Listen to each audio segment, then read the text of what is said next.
The flame emperor के last video में हमने देखा था कि स्यावियान और यूरो भी बीस्ट रूइंस की तरफ निकल गए थे। अब देखते हैं कहानी में आगे क्या होता है। चिंगचैंग के बाहर जो पहले शांत वारक्राफ्ट माउंटेन्स थे वो अचानक से हलचल से भर गए, क्योंकि हर कोई जानता था कि वारक्राफ्ट माउंटेन्स में छिपी रूइंस केव खुलने ही वाली है। चलो यहाँ पे थोड़ी देर रुकते हैं और लिटिल ली के लिए कुछ खरीद लेते हैं, स्यावियान ने बोला, जिसकी पीठ पे काली और भारी रोलर थी। पूरा एक दिन चलने के बाद स्यावियान और यूरो भी डेमोनिक बीस्ट माउंटेन्स के बाहरी इलाके में बने एक सप्लाई पॉइंट पे पहुंचे, जहां वो रूइंस के खुलने का इंतजार कर रहे थे। क्योंकि स्यावियान जान चुका था कि लिटिल यी एक फायर एल्फ है, इसलिए दूसरों को पता ना लगे, इसके लिए उसने लिटिल यी के लिए खास तौर पे 6th ग्रेड ट्रांसफॉर्मेशन पिल रिफाइन की थी, जिससे वो अपना रूप बदल सके। अब वो पूरी तरह से एक छोटे बीस्ट जैसा दिखता था, बेहद प्यारा और साथ ही खतरनाक भी। लेकिन अजीब बात यह थी कि लिटिल यी को किसी भी फायर टाइप मेडिसिनल हर्ब या मटेरियल से परहेज नहीं था, बल्कि उसकी भूख तो और ज्यादा बढ़ गई थी। यही वजह थी स्यावियान के इस कदम की। स्यावियान ने लिटिल यी को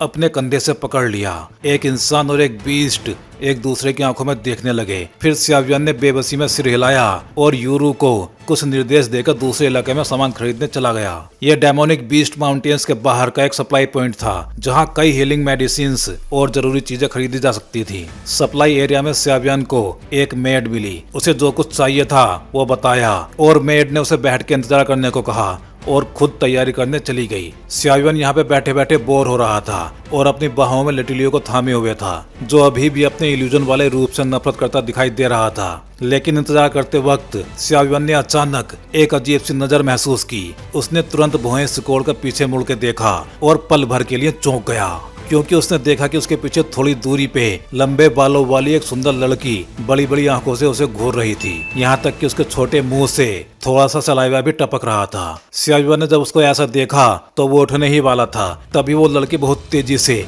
उसकी तरफ बढ़ी। तब जाकर स्यावियान को एहसास हुआ कि उसकी नजरें उस पे नहीं बल्कि उसकी बाहों में बैठे लिटिल यी पे थी। क्या कर रही हो तुम? स्यावियान ने सावधानी से पूछा। उस लड़की ने अपने मुंह के कोने से गिरा क्रिस्टल जैसा सलाइवा पहुंचा।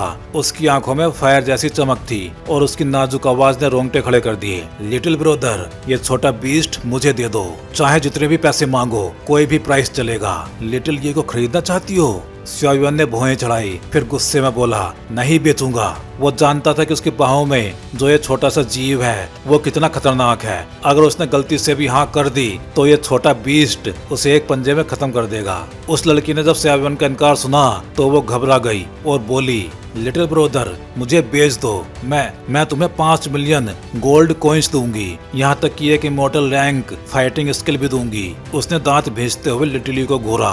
वो लिटिल यी को ऐसे देख रही थी जैसे उसने उसके इल्यूजन को एक झटके में पहचान लिया हो। उसकी आंखों में इतनी दीवानगी थी, क्योंकि दूसरों को तो लिटिल यी की पावर का अंदाजा ही नहीं था, लेकिन उसके पास ऐसा तरीका था जिससे वो जान सकते थे कि यह छोटा बीस्ट कितना जबरदस्त है। 5 million gold coins, immortal rank fighting skill. स्यावियान भी लड़की की इस पेशकश से हिल गया था। उसे पता था कि 5 मिलियन गोल्ड कॉइन्स कोई छोटा अमाउंट नहीं है और इमॉर्टल रैंक फाइटिंग स्किल तो अनमोल होती है। स्यावियान ने सामने खड़ी लड़की को गौर से देखा। उसकी आंखों की दीवानगी से साफ था कि वो झूठ नहीं बोल रही। वाकई उसके पास इतनी बड़ी दौलत और स्किल देने की क्षमता थी। लेकिन स्यावियान फिर भी नहीं माना, क्योंकि लिटिल यी अब सिर्फ उसका साथी नहीं, उसका भाई बन चुका था। इसके अलावा लिटिल यी एक फायर एल्फ था जिसकी पोटेंशियल असीम थी। अभी वो अपनी इन्फेंसी में ही 3 स्टार डोडी के बराबर पावर रखता था। आगे जाकर तो कल्पना भी नहीं की जा सकती थी उसकी पावर की।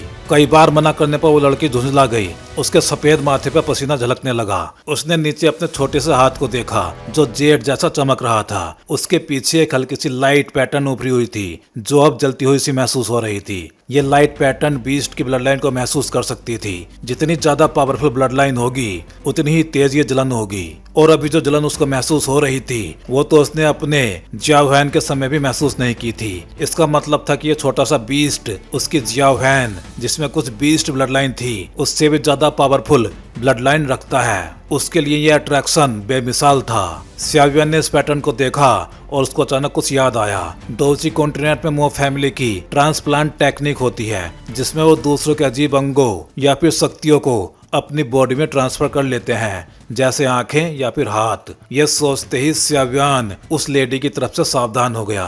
शायद लिटिल यी ने भी लड़की की नियत महसूस कर ली थी, क्योंकि तभी स्याव्यान की बाहों में रखे कपड़ों में हलचल हुई और लड़की के गले से एक आइस ब्लू बर्ड बाहर निकली, जिसकी बर्फ जैसी ठंडी नजरें स्याव्यान पे टिक गई थी। आसपास की हवा में ठंडक फैल गई, जैसे वो जगह जमने लगी हो। जैसे ही वो आइसी ब्लू बर्ड बाहर आई, स्याव्यान की आंखें ठहर गईं, उसकी भौहें फड़क उठी। उसने एक पावरफुल खतरा महसूस किया।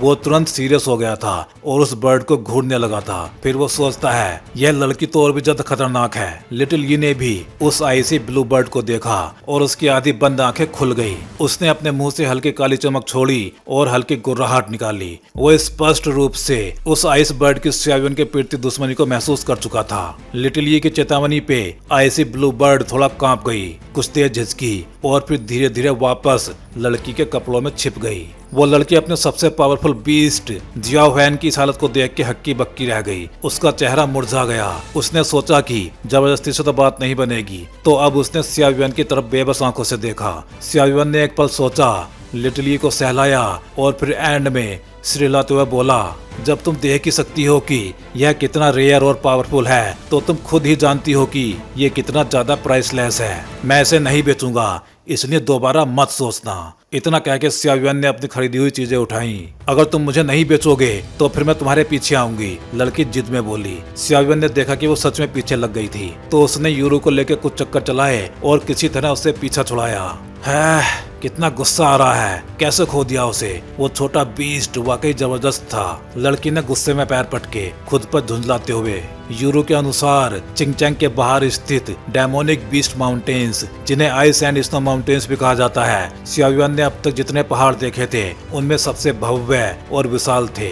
घने बादल और फोग इन पहाड़ों को ढके रहते थे, जिससे अंदर क्या है ये देखना लगभग असंभव था। इसके अलावा उनमें से बेहद पावरफुल एनर्जी निकल रही थी। इस पावरफुल एनर्जी के असर से स्याव्यान तक को ठंडक महसूस हुई। कोई आश्चर्य नहीं था कि कोई ऊंचाई से उड़कर भीतर नहीं जाता।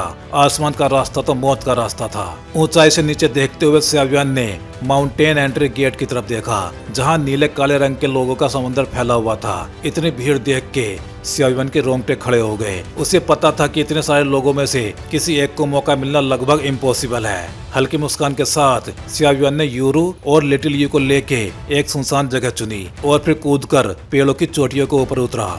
वहां उसने देखा कि आसपास भी कई लोग ट्री टॉप पे बैठे हुए थे, क्योंकि आइस एंड स्नो माउंटेन्स में हमेशा धुंध और खतरनाक बीस्ट रहते हैं। इसलिए अंदर जाने के सिर्फ 3 सुरक्षित रास्ते थे और स्याव्यान अभी उन्हीं में से एक के पास था। लेकिन अब वो जगह पूरी तरह से लोगों से भर चुकी थी। तभी आसमान में एक तेज और साफ सारस की आवाज गूंजी। सबकी नजरें तुरंत उस दिशा में उठी। स्याव्यान ने भी देखा, दूर आसमान में एक बड़ा सा रंग बिरंगा सारस अपने पंख फैलाए उड़ता आ रहा था और सूरज की रोशनी में उसके पंख चमक रहे थे। क्या सील आखिरकार कमजोर हो गई? स्याव्यान ने एंट्रेंस पर बन रहे एनर्जी स्टॉर्म को देखते हुए पूछा। इसके बाद इंतजार का टाइम बीतता गया। लगभग 3 दिन बाद अर्थ की एनर्जी अचानक से उथल पुथल मचाने लगी। पेड़ की चोटी पे क्रॉस लेग्ड बैठे स्याव्यान ने अपनी आंखें खोली। उनमें एक हल्की सी चमक थी। तो फाइनली शुरुआत हो ही गई। धुंध में लिपटे पहाड़ों से अब आवाजें आने लगी, जैसे कोई एंसेंट डेमन जाग रहा हो। घने बादलों में से एनर्जी की वेव्स समुद्र की तरह उभर आई और आसमान की तरफ बहने लगी। ये नजारा देख के लोग हैरान रह गए। नेचर सच में अद्भुत है। ये विशाल एनर्जी टाइड रंग बिरंगे रूप में आकाश में फैल गई, जैसे कोई 7 कलर्ड नदी हो, सुंदर लेकिन घातक। इस टाइड की पावर इतनी भयानक थी कि अगर कोई उसमें फंस गया तो डोडी जैसा पावरफुल भी जान से हाथ धो बैठे। ये सीन देखकर स्याव्यान भी दंग रह गया। उसे महसूस हुआ कि इस टाइड की एनर्जी कितनी ज्यादा भयंकर है। वाकई डोडी कॉन्टिनेंट एक अपर प्लेन है। ऐसी चीज भला और कहाँ देखी जा सकती है। हल्की मुस्कान के साथ स्याव्यान ने आइस एंड स्नो माउंटेन्स की ओर देखा, जहाँ ट्रेनिंग करना बेहद लाभदायक होता। शायद इसलिए इतने लोग यहाँ पे जुटे थे। उसकी नजर अब उस जगह पे पड़ी जहाँ पे एंट्री गेट था। भीड़ अब हिलने लगी थी। हर कोई पहले एंटर करना चाहता था, क्योंकि पहले जाने वाले को सबसे बड़ा फायदा मिलता है। भीड़ देख के स्याव्यान मुस्कुराया। उसकी आंखों में भी आग थी। उसे लगा कि यह मौका उम्मीद से ज्यादा रोचक होगा। वो देखना चाहता था कि जुआन लिंग कॉन्टिनेंट के इस एरिया के युवा योद्धा कितनी दूर तक पहुंच सकते हैं। अचानक जोरदार चीखें और कदमों की आवाजें गूंज उठी। भीड़ ने एक साथ हिलना शुरू किया और सब पागलों की तरह माउंटेन की ओर दौड़ पड़े। यूरो चलो, रून्स की ओर बढ़ो और मेरे पीछे रहो, सियावियान ने बोला।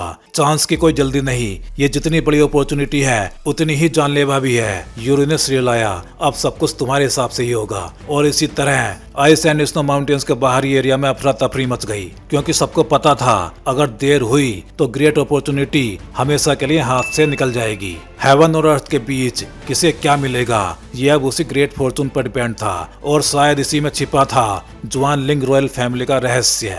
आइस एंड स्नो माउंटेन्स के अंदर टेम्परेचर बहुत लो था और चारों तरफ फॉग फैली हुई थी। उस फॉग में हल्की सी वायलेंट एनर्जी मिली हुई थी, जिससे लोगों की नजरें काफी रेस्ट्रिक्टेड हो जाती थी। शांत माउंटेन रेंज में दो फिगर जंगल को चीरते हुए अंदर आए और धीरे से लैंड हुए, और सामने एक युवा चेहरा दिखाई दिया। वो सियावियान था। चलो इस डायरेक्शन में चलते हैं सियावियान, यूरू ने रास्ता दिखाते हुए कहा। सियावियान और लिटिल यू ने भी उसकी बात सुन के सिर घुमा लिया। अभी सबसे जरूरी बात थी उस जगह पहुंचना जिसके बारे में यूरू ने बताया था। बाकी बड़ी अपॉर्चुनिटी की चिंता बाद में की जा सकती थी। मिस यूरू, आप आखिर क्या ढूंढ रही हैं? सियावियान ने पूछा। हालांकि यूरू के फादर यूयू ने कहा था कि वो इस रूइन में कुछ ढूंढ रही है, पर सियावियान को अब तक ये नहीं पता था कि असल में वो ढूंढ क्या रही है। जो मैं ढूंढ रही हूँ वो है क्रिसेंट मून ग्रीन फ्रूट, यूरू ने हल्के दांत भींचते हुए कहा। Crescent moon green fruit? सियावियान ने भौहें चढ़ाकर दोहराया। मेरे पिता ने बहुत ज्यादा कीमत चुका के ये इन्फॉर्मेशन इकट्ठी की थी। इस रैलिक में न सिर्फ किसी सीनियर की छोड़ी हुई अपॉर्चुनिटीज हैं, बल्कि बहुत से ट्रेजर्स भी हैं। उनमें वो एम्परर लेवल मैजिक कोर भी है जिसकी तुम्हें जरूरत है। और हमारी यू फैमिली का जो एंशिएंट इनहेरिटेंस है वो पूरा नहीं हो सकता जब तक हमें ये क्रिसेंट मून ग्रीन फ्रूट नहीं मिल जाता, यूरू ने होठ काटते हुए धीरे से कहा। हालांकि उसके पिता ने बार बार समझाया था कि ये बात सियावियान से शेयर ना करे, पर सियावियान ने उसके पिता की जान बचाई थी, इसलिए यूरू ने छिपाने की बजाय उसे सब कुछ बता दिया। तभी गोल्डन ड्रैगन किंग की आवाज आती है। Crescent moon green fruit? ये तो बहुत कीमती चीज है, तुम नहीं जानते। कुछ रेयर हेवनली वंडर्स के अलावा कुछ स्पेशल मेडिसिन भी होती हैं जिनका इफेक्ट होता है इनहेरिटेंस को अनलॉक करने या सील्स को तोड़ने का। हम इसे मेडिसिन इंट्रोडक्शन कहते हैं। ये क्रिसेंट ग्रीन फ्रूट भी वैसी ही चीज है। मून की रिप्रेजेंटेशन है ये। लगता है इस लड़की यूरू के पीछे कोई बड़ा बैकग्राउंड है, वरना इतनी एंशिएंट इनहेरिटेंस उसके हाथ कैसे आती। धीरे धीरे रास्ते में चलते हुए वो लोग मैप को फॉलो करते हुए एक माउंटेन रेंज में पहुंचे। मैप के according crescent moon green fruit यहीं कहीं छुपी थी। सामने का माउंटेन ऐसा लग रहा था जैसे यहाँ पहले से कोई आ चुका हो। ज्यादातर खतरनाक बीस्ट पहले ही साफ किए जा चुके थे। वाकई चिंगचैंग के 100 मील के अंदर जो यंग टैलेंट्स हैं उनमें ये वाकई स्किल्ड है। जमीन पर उतरते हुए सियावियान ने सामने देखा, मन ही मन मुस्कुराया, फिर आसपास का मुआयना किया। भौहें सिकुड़ गई। एनर्जी मिस्ट बहुत थिक थी और ये माउंटेन्स इतने बड़े थे कि क्रिसेंट मून ग्रीन फ्रूट के गहराई तक पहुंचना आसान नहीं था। चिंता मत करो, उनका पीछा करो, वही रास्ता साफ करेंगे, सियावियान ने यूरू को आश्वस्त किया। हाँ, यूरू ने भी सिर हिलाया। सोचने से कुछ नहीं होने वाला था। उसने अपनी ब्रेथ को कंट्रोल किया और सियावियान के साथ मौका देखने लगी। उसी बीच सियावियान ने हल्की सी भौहें तानी। एक ग्रेसफुल कलरफुल शैडो भी उस माउंटेन में उतरी। उसकी नजरों ने पूरे एरिया को स्कैन किया और तुरंत एक फिगर पर जाके रुक गई। पीछे से हल्की हलचल महसूस करते ही सियावियान ने सिर नहीं घुमाया, बस तेजी से पहाड़ की ओर चल पड़ा। तभी पीछे से एक ठंडी आवाज आती है, रुको। वो एक लेडी थी कलरफुल ड्रेस में। सियावियान ने उसकी बात को अनसुना कर दिया, बल्कि उसके कदम और तेज हो गए। जैसे ही वो तेजी से आगे बढ़ा, पीछे से विंड ब्रेकिंग साउंड गूंजी। सियावियान का चेहरा ठंडा पड़ गया। उसने एक कदम चूका और उसी पल एक कलरफुल सिल्क रिबन तेज हवा के साथ आगे निकली और सामने के पेड़ को आर पार कर गई। वो सैटिन भले ही कपड़े की तरह लग रहा था, पर उसमें फेंट मेटेलिक चमक थी। साफ था कि वो कोई ऑर्डिनरी चीज नहीं थी। सियावियान के अजाइल मूवमेंट्स को देख के उस लेडी की आंखों में हल्की सी चमक आई।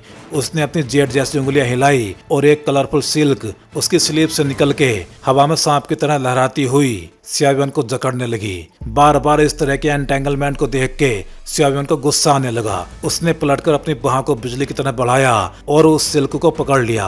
उसकी हथेली से मिल्की व्हाइट फ्लेम्स निकली जो उस सिल्क के साथ जलती हुई लाइन बना के उस लेडी की तरफ बढ़ी। वो लेडी जो कलरफुल स्कर्ट में थी उसका चेहरा ठंडा पड़ गया। उसने अपनी एनर्जी एक्टिवेट की। विंड और थंडर एट्रीब्यूट से बनी ब्लू सिल्वर एनर्जी उसके सैटिन के साथ निकल के सियावियन की फायर लाइन से टकराई। शांत माउंटेन रेंज में एक जोरदार एक्सप्लोजन गूंजा।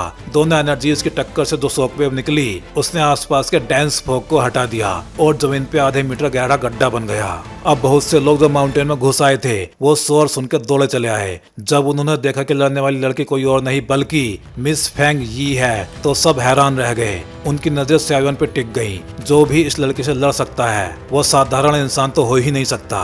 विंड और थंडर एट्रीब्यूट्स का फ्यूजन, वाकई में मिस फेंग यी का नाम सही है, सियावियन ने धीरे से कहा। उसकी नजर उस लेडी पे टिकी थी। उसे हैरानी थी इस लड़की के पास दो अलग अलग एलिमेंटल फिजिक्स थी। वो इतनी रेयर तो नहीं जितनी इविल पॉइजन फिजिक, लेकिन फिर भी अनकॉमन थी। सच कहा जाए तो सियावियन खुद भी डुअल फिजिक वाला था, फायर और वुड। हालांकि उसके अंदर फायर डोमिनेंट था और वुड एनर्जी बस थोड़ा सा। असल में डुअल एट्रीब्यूट फिजिक कल्टीवेशन के लिए अच्छा नहीं होता क्योंकि एनर्जी प्योर नहीं रहती। लेकिन ये लड़की तो दोनों एनर्जीज को परफेक्टली फ्यूज कर पा रही थी जिससे उसकी पावर बहुत ज्यादा बढ़ जाती थी। तुमने मेरे अटैक को तोड़ दिया, तुम भी काफी स्ट्रॉन्ग हो। वो लड़की मुस्कुराई, आगे बढ़ी और अपना नाजुक सफेद हाथ आगे बढ़ाया।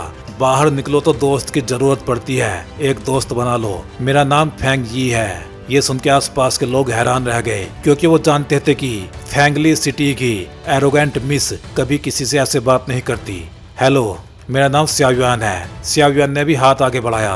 दोनों ने हाथ मिलाया और होठों पे हल्की मुस्कुराहट आई। Soul of the emperor as expected. Miss Feng Yi की सोल भी कमजोर नहीं। दोनों ने एक दूसरे का हाथ छोड़ा। चलो यूरू, सियावियन ने अपने साथी को आवाज दी। फेंग यी ने उन्हें जाते हुए देखा और मुस्कुराई। दिलचस्प आदमी है, लेकिन अगर मेरा मैन बनना है तो सिर्फ स्ट्रॉन्ग सोल काफी नहीं। उनका पीछा करो, मैं देखना चाहती हूँ कि वो आगे क्या करते हैं, उसने अपने गार्ड से कहा। पर मिस, मास्टर ने कहा था कि हमें अपॉर्चुनिटी पर ध्यान देना है। मैंने कहा ना, फॉलो देम। उसकी आवाज ठंडी हो गई और वो सियावियन के पीछे चल दी। आगे चल के वो सब पहाड़ों की गहराई में पहुंचे जहां उन्हें एक झील मिली। झील के बीच में एक छोटा सा आइलैंड था जिसपे एक क्रिस्टल क्लियर प्लांट खड़ा था जो एक अजीब सी प्लेजेंट खुशबू फैला रहा था। वो शायद यही जगह है। रास्ते में सियावियन और यूरू ने देखा था कि उनके साथ चलते लोगों की संख्या घटती जा रही थी। ये फोग, ये तो जहरीली है। सियावियन ने तुरंत समझ लिया कि ऐसा क्यों हो रहा था। लो, ये लो। सियावियन ने यूरो को एक मेडिसिनल पिल दी, फिर अपनी एम्परर सोल पावर को एक्टिवेट करके लेक को ध्यान से चेक किया। आमतौर पे जहाँ हेवनली ट्रीजर्स होते हैं वहाँ उनका गार्जियन भी जरूर होता है। कुछ नहीं मिला। सियावियन खुद से बड़बड़ाया, फिर यूरू को कुछ समझाया और आइलैंड की तरफ बढ़ गया। वो मछली की तरह झील में उतर गया। उसकी बॉडी के चारों ओर मिल्की व्हाइट फ्लेम्स थी जिससे लेक का पानी उबलने लगा था। उबलते पानी से छोटे छोटे डार्क पर्पल लिक्विड्स उठने लगे, लेकिन जैसे ही वो फ्लेम के पास आते लिटिल ये उन्हें फ्रीज करके बर्फ के टुकड़ों में बदल देता। सियावियन को झुरझुरी सी महसूस हुई। इस शांत झील में इतना जहरीला वेनम छुपा होगा उसने सोचा भी नहीं था। जल्दी करो, ये वेनम बहुत ज्यादा है। हालांकि हेवनली फ्लेम की प्रोटेक्शन से शरीर में नहीं जाएगा, पर मेरी सोल पावर पे बहुत प्रेशर डाल रहा है। सियावियन की आवाज यूरू के दिल में गूंजी। यूरू ने सिर हिलाया और सियावियन के साथ तैर के आइलैंड के पास पहुंची। भीगी हुई यूरू के कपड़ों से उसका शरीर साफ झलकने लगा। सियावियन ने ध्यान हटाने की कोशिश की पर कुछ पल उसकी नजरें ठहर गई। जैसे ही वो आइलैंड के करीब पहुंचे अचानक शांत झील से एक जोरदार स्प्लैश हुआ। सियावियन ने ऊपर देखा और उसकी आंखें सिकुड़ गई। पानी से एक जायंट ग्रीन स्केल्ड स्नेक निकला जिसका सिर ट्रायंगल जैसा था और उसने मुंह खोलकर सियावियन पे हमला कर दिया। 3000 लाइटनिंग मूवमेंट। सियावियन ने लाइटनिंग स्पीड में मूव किया और जायंट स्नेक का हमला खाली चला गया। Illusionary golden demon python. Golden dragon king की शोक आवाज आई। मास्टर, वो क्या है? ये इल्यूजरी गोल्डन मॉन्स्टर पाइथन है, एक खतरनाक बीस्ट जो अपने सोल पावर के लिए जानी जाती है। इसकी सबसे ताकतवर शक्ति बॉडी नहीं बल्कि सोल है। ये अपनी सोल पावर से इल्यूजन बनाती है जिससे इंसान एक लंबी नींद में फंस जाता है। सौभाग्य से तुम्हारी सोल पावर स्ट्रॉन्ग है और तुम्हारे पास फैमिली फ्लेम भी है, वरना ये तुम्हें भी फंसा देती। बाकी सब लोग इल्यूजन में फंस चुके हैं, गोल्डन ड्रैगन किंग ने कहा। मैं इसे रोकता हूँ, तुम जल्दी से क्रिसेंट मून ग्रीन फ्रूट ले आओ। सियावियन ने दांत भींचे। यूरू तुरंत आइलैंड की तरफ दौड़ी जबकि पीछे जायंट स्नेक उनके पीछे उफनता रहा। सियावियन भी उसके अटैक से बचते हुए आइलैंड तक पहुंच गया। जैसे ही वो आइलैंड के भीतर पहुंचा जायंट स्नेक ने रुककर चारों ओर घूमना शुरू कर दिया, पर वो अंदर नहीं गया। क्या तुम्हें वो मिल गया यूरू?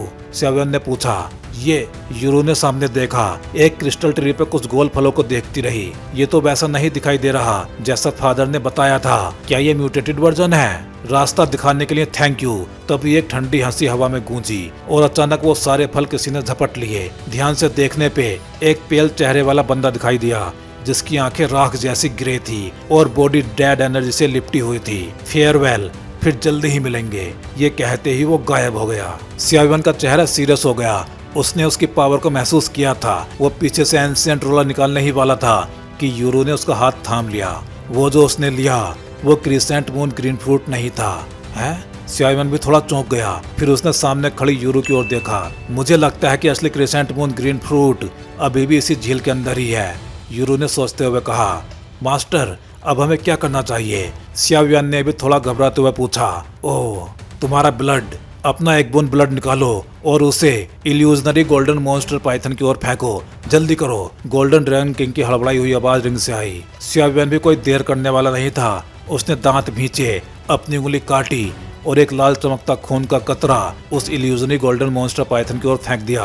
उस विशाल मॉन्स्टर पाइथन ने सियावियन के खून की गंध महसूस की तो ऐसा लगा जैसे उसके पूरे बॉडी का खून जम गया हो। 7 coloured heaven swallowing python blood.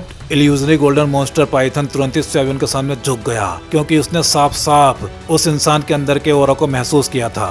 7 coloured heaven swallowing Python ये स्नेक क्लैन की सबसे पावरफुल ब्लड लाइन में से थी और इल्यूजनरी गोल्डन मॉन्स्टर पाइथन जैसे प्राणी उसके सामने कैसे कर सकते थे? जानवरों की दुनिया में हमेशा ब्लड लाइन का दबदबा होता था। इसलिए जब उसने महसूस किया कि सियावियन की बॉडी में 7 कलर्ड स्वेलिंग ब्लड की पावर है तो उस पाइथन की आंखें फटी की फटी रह गई और उसने सियावियन के प्रति सम्मान जताया। सियावियन ने डेमन पाइथन की ओर देखते हुए कहा, हमें क्रिसेंट मून ग्रीन फ्रूट तक ले चलो। जैसे ही उस विशाल सांप ने सियावियन की बात सुनी उसने बैंग बैंग जैसी एक गहरी आवाज में जवाब दिया जैसे बोल रहा हो कि मेरे पीछे आओ। फिर वो झील में एक जोरदार धमाके के साथ कूद गया जैसे झील के नीचे कुछ छुपा हो। सियावियन भी ठंडी झील में तैरने लगा। उसके चारों ओर गहरे भूरे रंग का पानी धीरे धीरे बह रहा था। तभी पास में एक बड़ा सा बुलबुला ऊपर आया और एक जोर की आवाज के साथ वो फट गया और फिर पानी के छींटे सियावियन के चेहरे पे गिरे। लेकिन अगले ही पल वो सारी नमी उसके चारों ओर की मिल्की व्हाइट फ्लेम्स ने सोख ली। ये क्या? इन बुलबुलों में इतनी ज्यादा गर्मी क्यों है? क्या झील के नीचे कोई अलग दुनिया है? सियावियन ने उस विशाल सांप को झील में डूबते देखा और खुद से बुदबुदाया, यूरो तुम यहीं रुको, मैं नीचे जाकर देखता हूँ। सियावियन ने ज्यादा सोचा नहीं, पूरी बॉडी को मिलकर व्हाइट फ्लेम से घेरते हुए सीधा झील में कूद गया। सावधान रहना, सेफ्टी सबसे जरूरी है। यूरो की आवाज झील की सतह पर गूंज उठी। झील में लहरें बनाते हुए उस विशाल सांप की ओर देखते हुए सियावियन ने गहरी सांस ली और फिर उसके पीछे डूब गया। जैसे ही वो पानी में गया बर्फ जैसी ठंडक ने उसकी पूरी बॉडी को घेर लिया। उसने तुरंत अपने अंदर के हेवनली फ्लेम्स की शक्ति जगाई और अब बाहरी पानी और दबाव जैसे उसके आसपास से कट गए थे। ठंडक महसूस तो हो रही थी लेकिन दर्द नहीं। हेवनली फ्लेम की लेयर के भीतर रहते हुए उसने अपने हाथों से थोड़ा ग्रे पानी उठाया और अपनी उंगलियों के बीच से बहने दिया। सियावियन ने हैरानी से होंठ भींचे। इतनी ठंडी और भारी लहरें देख के उसके दिल में एक अजीब सा डर बैठ गया था। अगर ये फ्लेम सील अचानक गायब हो जाए तो वो खुद तुरंत एक बर्फ की मूर्ति बन जाएगा। ये सोचते ही सियावियन की बॉडी कांप उठी, चेहरा कुछ सफेद पड़ गया। बिग गए, जल्दी करो। सियावियन ने सामने तैरते उस विशाल सांप की ओर देखा और साथ साथ नीचे उतरता चला गया। जैसे जैसे वो नीचे जा रहे थे झील का प्रेशर बढ़ता जा रहा था और हवा कम होती जा रही थी जिससे सियावियन को थोड़ी तकलीफ होने लगी। उसने भुएं चढ़ाई और सामने के जायंट स्नेक से कहा। इल्यूजनरी गोल्डन डेमन पाइथन ने जैसे उसकी बात समझ ली, जोर से हिस किया और उसकी स्पीड अचानक बढ़ गई। वो सीधा झील के तल की ओर बढ़ गया। हालांकि हेवनली फ्लेम मुझे कुछ टाइम के लिए बचा सकती है लेकिन इससे सोल पावर बहुत ज्यादा खर्च हो रही है। अगर ये खत्म हो गई तो मैं पानी से नहीं प्रेशर से भी राख बन जाऊंगा, इसलिए मुझे जल्दी करनी होगी। सोल एनर्जी खत्म होने से पहले मुझे लेक वर्ल्ड से बाहर निकलना ही होगा, वरना जिस बर्फ की मूर्ति के बारे में मैंने सोचा था वो हकीकत बन जाएगी। जैसे जैसे जायंट स्नेक नीचे जा रहा था सियावियन दिमाग में तेजी से कैलकुलेशन कर रहा था। उसके होंठ थोड़े हिले। उसने गंभीर चेहरा बनाते हुए दूर से उस फायर स्नेक की ओर देखा और जोर से हंसते हुए बोला, बिग मैन तेजी करो। 1000 मीटर, 2000 मीटर, 3000 मीटर। सियावियन को अब सांस लेने में थोड़ी मुश्किल होने लगी थी। सामान्य इंसान 2000 मीटर पर ही बेहोश हो सकता था लेकिन सियावियन अपनी बॉडी की पावर और फाइटिंग एनर्जी से 3000 मीटर तक पहुंच चुका था। डैम, अभी तक नहीं पहुंचे। सियावियन ने बड़बड़ाते हुए सामने के सांप को देखा जो अब भी नीचे जा रहा था। 3000 मीटर इंसानों की सीमा थी। इसके आगे जाना यानी मौत के मुंह में जाना। सियावियन की भौहें तन गई। 3100 मीटर। अब नीचे का प्रेशर इतना ज्यादा था कि जायंट स्नेक की स्पीड भी धीमी पड़ने लगी थी। डैम, 5 मिनट, अगर नहीं मिला तो वापस। सियावियन के दिल में गुस्से भरी चीख गूंज उठी। 3200 मीटर। 5 मिनट बीत चुके थे। तभी सियावियन ने महसूस किया कि उसकी बॉडी की फाइटिंग एनर्जी जैसे जल रही है, कुछ उसकी ओर खिंच रहा था। ये वही फीलिंग है फ्लेम पावर की। आखिरी 3 मिनट। सियावियन ने दांत भींचे और नीचे की ओर तेजी से गोता लगाया। 3300 मीटर। तभी वो पाइथन रुक गया। उसने अपनी पुरानी काली चमड़ी छोड़ी और फिर इसके बाद उसकी स्किन गोल्डन कलर की हो गई। वो गोल्डन लाइट के साथ सीधे फ्लेम वर्ल्ड की ओर तैर गया, जैसे उसे अब गर्मी से डर नहीं लग रहा हो। सियावियन के पास सांस लेने का भी टाइम नहीं था। तभी एक गर्म लपट उसके चेहरे से टकराई। उसने चारों ओर देखा। 3300 मीटर की गहराई में अब एक मैग्मा वर्ल्ड था। हर ओर आग की लपटें, पिघला हुआ लाल पत्थर, और सियावियन केवल अपने व्हाइट फ्लेम की मदद से चारों ओर का थोड़ा सीन देख पा रहा था। एक तरफ आइस और दूसरी तरफ फ्लेम। सचमुच 2 अलग दुनिया। इस लावा के नीचे जरूर कोई दुर्लभ खजाना छिपा है। रिंग के अंदर से गोल्डन ड्रैगन किंग की आवाज आई, जो लगातार सियावियन पर नजर रखे हुए था। सियावियन को पता था कि गोल्डन ड्रैगन किंग उसकी परवाह करता है, लेकिन अगर उसे पावरफुल बनना है तो उसे खुद पर भरोसा करना होगा। पावरफुल बनने का कोई शॉर्टकट नहीं होता। बकवास मत करो, उस सांप के पीछे रहो, वो यहाँ का रास्ता जानता है, खोना मत। गोल्डन ड्रैगन किंग की आवाज में उत्साह था। सियावियन ने यह सुनते ही सिर हिलाया। भले ही मन में सवाल थे, फिर भी वो तुरंत उस जायंट स्नेक के पीछे तैर गया। लकीली वो विशाल सांप यहाँ का बहुत ज्यादा एक्सपीरियंस बंदा लग रहा था। हर बार जब कोई खतरनाक मोड़ आता तो वो सही रास्ता पकड़ लेता, और सियावियन जो ठीक उसके पीछे था उन्हीं रास्तों से बचते हुए मैग्मा करंट्स को पार करता चला गया। इस मैग्मा वर्ल्ड में इल्यूजनी गोल्डन मॉन्स्टर पाइथन के अलावा कोई और दूसरा जीव दिखाई नहीं दे रहा था जो आगे रास्ता दिखा रहा था। ये कोई आश्चर्य की बात नहीं थी। आखिर यहाँ का माहौल इतना ज्यादा हार्ड था कि अगर डेमन पाइथन जैसा प्राणी जो मैग्मा को निगल के जीता है ना होता तो बाकी जानवर, यहाँ तक कि वो भी जिनकी पावर एम्परर लेवल के बराबर थी, वो भी इस जगह पर बिना नुकसान के आ जा नहीं सकते थे। सियावियन जैसे ही उस जलते हुए लाल लावा लेक में कूदने ही वाला था, अचानक उसकी बॉडी से मिल्की व्हाइट फ्लेम्स फूट पड़ी और उसकी पूरी बॉडी को ढक लिया, और फिर डेमन पाइथन का शरीर सीधे पिघले हुए लावा में जा गिरा और चारों तरफ आग जैसी लपटें उछल पड़ी। यह आवाज सुनते ही ऊपर मौजूद सियावियन ने तुरंत अपनी नजर उस दिशा में घुमा दी जहां मैग्मा लहरा रहा था, लेकिन उसे वहां किसी इंसान की परछाई तक नजर नहीं आई। वो कहाँ गया? लगभग एक पल में गायब हुए उस सीन को देख के सियावियन ने सिर घुमा के गोल्डन ड्रैगन किंग से पूछा, मगर नीचे का लावा लेक बिल्कुल शांत था। वो पाइथन जो कुछ देर पहले ही नीचे गया था, ऐसा लगा जैसे लावा को छूते ही राख बन गया हो। उसने तो चीख तक नहीं मारी। उसके पीछे जाओ, गोल्डन ड्रैगन किंग कुछ सोचते हुए बोला।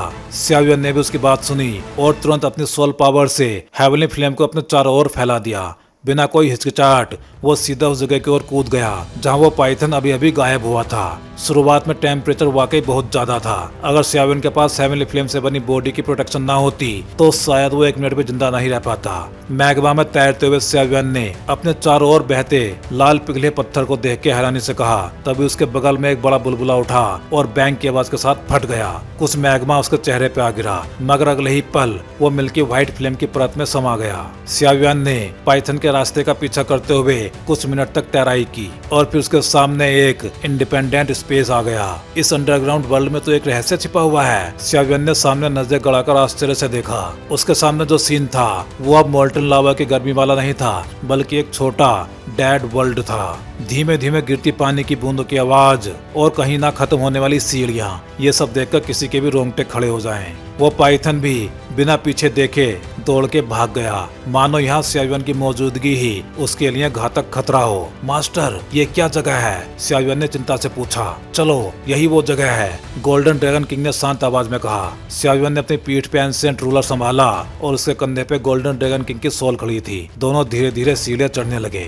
यूरो ने कहा था ये वही क्रिसेंट मून ग्रीन फ्रूट होना चाहिए। सियावियन ने सामने लगे फलदार पेड़ की ओर देखा और बिना देरी किए सारे फल अपनी जेब में रख लिए। ये अब तक की सबसे कीमती चीज नहीं है, आगे चलो, गोल्डन ड्रैगन किंग बोला।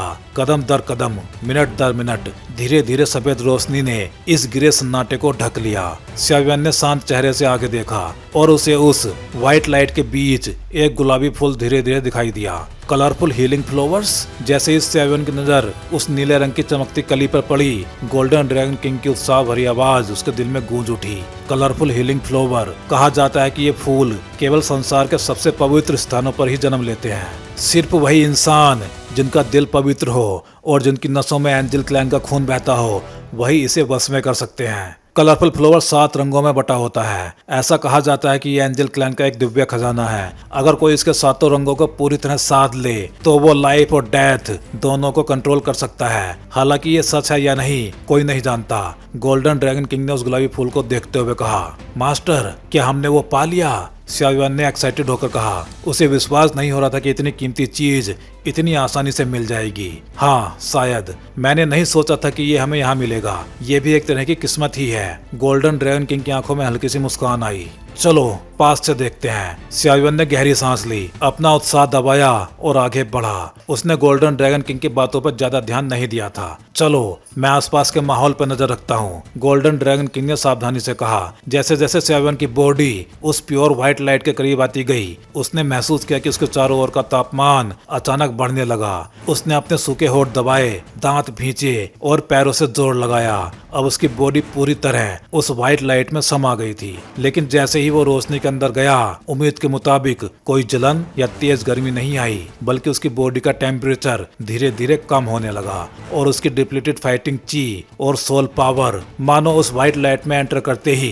फिर से जीवंत हो उठी। इस चमत्कारिक नजारे को देख के सियाव्यान कुछ देर के लिए शॉक्ड हो गया था। कुछ पल बाद उसने होश संभाला और चारों ओर नजर दौड़ाई और फाइनली उसकी नजर उस गुलाबी फूल पर जाके ठहर गई जो बीच में खड़ा था। वो अभी एक अधखिली कली था। फूल की 7 पंखुड़ियां थी, नीचे 7 नीले पत्ते और एक जड़ जो ट्रांसपेरेंट थी, जैसे कि प्योर ब्लू स्टोन, स्वाभाविक रूप से परिपूर्ण। पूरा फूल इतना ट्रांसपेरेंट और सुंदर था कि कोई भी उसे देखते ही मोहित हो जाए। सियाव्यान धीरे धीरे उस डिवाइन फ्लेम के करीब गया। उसकी बॉडी की हेवनली फ्लेम की रोशनी ने उस अंधेरे से स्थान को चमका दिया और तभी एक चौंकाने वाला सीन सामने आया। पहले उसने ध्यान नहीं दिया था, लेकिन अब जब रोशनी पड़ी तो सियाव्यान ने देखा कि उस फूल के नीचे के 7 हरे पत्ते 7 काली जंजीरों से बंधे हुए थे। मास्टर, ये क्या है? सियाव्यान ने उन 7 काली जंजीरों की ओर गुस्से से देखा। वो उनसे निकलती हुई एक इविल एनर्जी को महसूस कर सकता था। गोल्डन ड्रैगन किंग के कुछ बोले बिना ही सियाव्यान समझ गया, ये निश्चित ही किसी बाहरी रेल्म की इविल रेस की करतूत थी। Damn it! Golden dragon king ने उन 7 काली जंजीरों को देखते ही क्रोध में चिल्लाया। वो जितना भी देखा जा सकता था उतना ही गुस्से में आ रहा था। वो छोटा गुलाबी पौधा अंतहीन अंधकार में झूल रहा था, जैसे समुद्र में तैरती कोई छोटी घास इधर उधर भटकती हुई। अगर इस बार डेमन पाइथन ने रास्ता ना दिखाया होता तो सियाव्यान जैसी पावर रखने वाला इंसान भी इस विशाल जगह में इतना छोटा फूल कभी नहीं ढूंढ पाता। मास्टर, अब क्या करें? सियाव्यान ने सामने के उस मिस्टीरियस सीन को देखते हुए पूछा। वो अब ऐसा महसूस कर रहा था क्योंकि ये वही चीज थी जो चिंगयुआन और खुद सियाव्यान के लिए फ्यूचर में होली फ्लेम पे कंट्रोल करने के लिए जरूरी थी। जब किस्मत ने हमें इससे मिलाया है तो ये तुम्हारी नियति है। ये वो चीज है जो कोई खोज नहीं सकता, इसीलिए अब मुझे इसे संभालने दो, गोल्डन ड्रैगन किंग के सोल ने सीरियस आवाज में कहा। अगले ही पल गोल्डन ड्रैगन किंग की बॉडी से प्राचीन युगों का एक एंशिएंट ड्रैगन ओरा फूट पड़ा, मानो युगों में सोया हुआ एक ग्रेट ड्रैगन फिर से जाग उठा हो। तो भाई लोग, इस वीडियो में बस इतना ही। चलिए फिर जल्दी ही मिलते हैं अगले वीडियो में।